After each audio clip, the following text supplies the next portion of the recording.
Hi, ek is Cecilia. Welkom by Dis Ons Moor, die plek waar ons die donker stukke van menslike gedrag verken, terwyl ons kreatief verkeer en stories vertel wat jou snags wakker hou.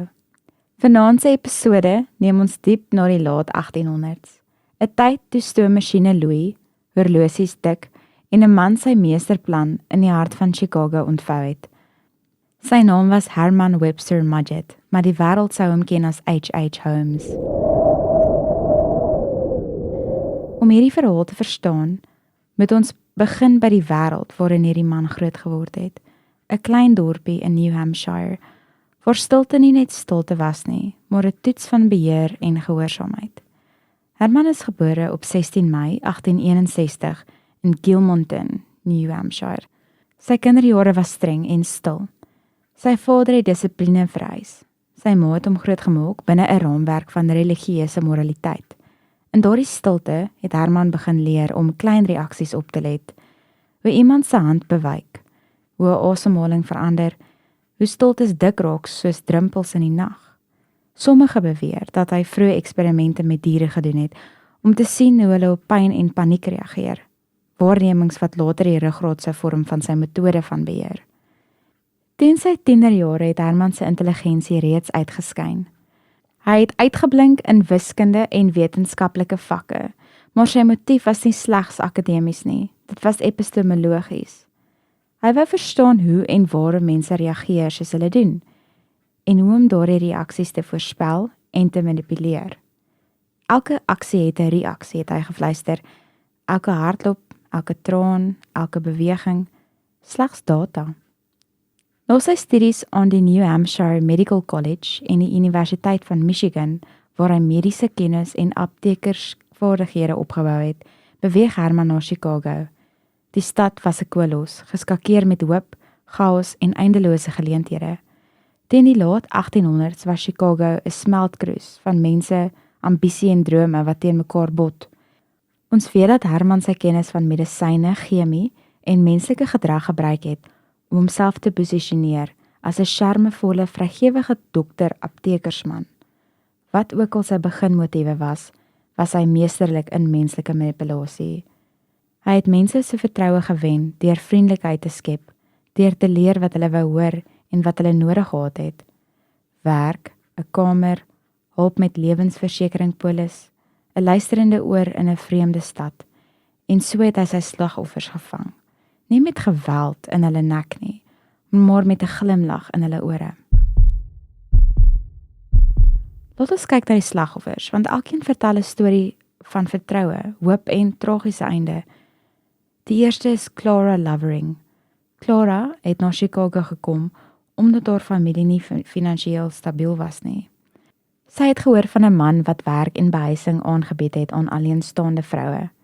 Herman was net charmant genoeg, net genoeg besorg, net genoeg vertroulik om Clara se wantroue te laat sak. Sy het hom geglo en binne 'n kort tydjie het sy by sy gebou ingetrek. Wat daarna gebeur het is nie presies bevestig nie. Sommige bronne sê sy het weens siekte gesterf, ander sê haar liggaam is nooit gevind nie. Maar wat beweerlik gebeur het is dat sy in 'n gedeelte van die gebou opgesluit is, ooit onder toesig, altyd beskou as 'n gastekamer, totdat sy nooit weer gesien is nie. Dan is daar Annie Williams. Annie was 'n jong werkende vrou wat gehoop het om 'n nuwe lewe in Chicago te bou. Sy ontmoet Herman by 'n sosiale byeenkoms. Hy bied haar 'n werk aan by sy apteek en 'n kamer in sy gebou. Hierdie aanbod was 'n droom vir iemand soos Annie, 'n kans op stabiliteit. Sy neem die aanbod aan. Die laaste bekende getuienis van Annie is 'n skets in 'n vriend se notaboek wat sê dat sy op pad is om vir haar 'n nuwe lewe te begin. Daarna sou sy nooit weer gesien word nie. Haar verdwyning dra by tot die misterie van die gebou. 'n Gebou wat van buite lyk soos 'n veilige toevlug. Julia Smith was 'n ander jong vrou wat deur Herman se charme gevang is. Sy het tydens die wêrelduitstalling na Chicago gekom om werk te soek, maar eindig by Herman se apteek. Julia se familie het kort daarna nuus gekry dat sy by 'n hotel ingetrek het, die gebou wat Herman besit het. Hulle het nooit 'n teken van haar af gekry nie. Wat gebeur het is nie bevestig nie, maar volgens baie het sy haarself vasgevang in 'n gedeelte van die gebou wat nie maklik was om uit te kom nie. Dan is daar die geval van Benjamin Pitzel en sy 3 kinders. 'n Saak wat histories beter gedokumenteer is. Benjamin het Herman vertrou met 'n versekeringsskema wat beloof het om hom finansiëel te bevoordeel. Hierdie afspraak het uiteindelik gelei tot Benjamin se dood en later die dood van sy 3 kinders, sodat geen getuienis sy bedrog sou ontbloot nie. Hierdie deel van die verhaal is bevestig deur polisieverslae en hofdokumente en dit wys hoe diep Holmes se manipulasie en berekening gegaan het. Al hierdie slagoffers het 'n paar dinge in gemeen. Hulle het Herman se vriendelikheid geglo. Hulle het na 'n plek gaan soek in 'n groot vreemde stad en hulle het vertroue in 'n man geplaas wat baie meer sou voorgee as wat hy werklik bedoel het. Hulle het geglo dat die wêreld vir hulle 'n kans bied en die proses van vertroue het hulle regstreeks in sy skadu geplant. En dan was daar die gebou self, die Murder Castle. Van buite was dit 'n tipiese Chicago hotel met blink vensters en uitnodigende ingang. Gaste het gedink dit is 'n veilige toevlugsoord, 'n plek om te rus terwyl hulle werk soek of na die wêrelduitstalling gaan. Maar binne was dit anders. Daar was gange sonder vensters, valdeure wat onverwags kon sluit, geheime kamers wat net groot genoeg was vir 'n mens en volgens sommige beskrywings ruimtes wat bedoel was vir eksperimente. Neem 'n oomblik en dink aan 'n hotelkamer sonder vensters. Net 'n deur wat sluit, 'n hal wat nooit daglig sien nie. Sommige beweer dat hierdie kamers hidroliese hekke gehad het wat niemand kon oopmaak nie. Ander beweer daar was kamers wat klinies gelyk het soos laboratoriums waar gifstowwe en eksperimente moontlik plaasgevind het. Hierdie besonderhede is nie histories bevestig nie, maar dit gee 'n gevoel van wat mense destyds gedink gebeur het en hoe donker die legende rondom hierdie gebou geword het. Die werklike doel van hierdie gebou was subtiel. Nie net om mense te huisves nie, maar om hulle te beheer.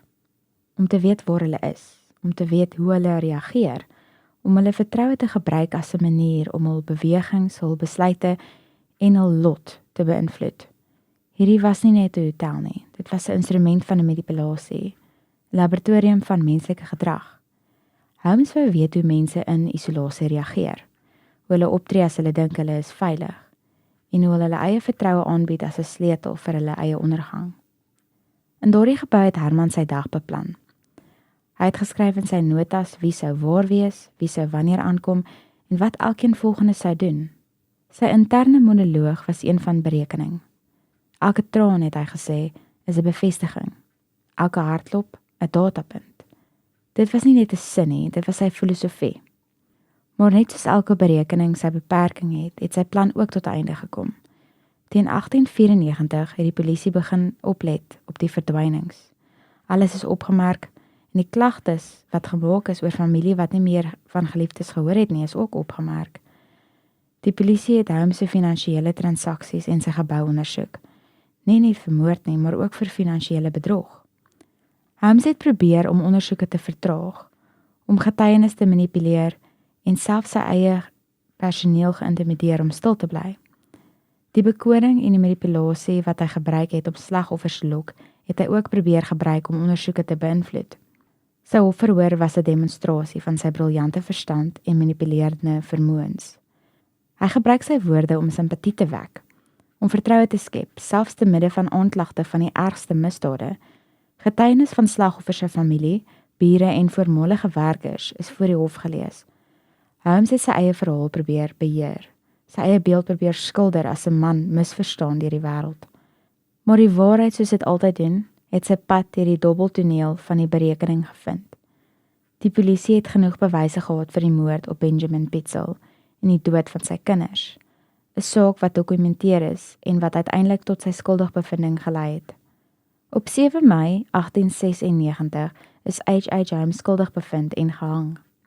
Tot die einde het hy sy kalmte en beheer behou. Herman Webster Mudgett het nie net die wêreld geskit nie.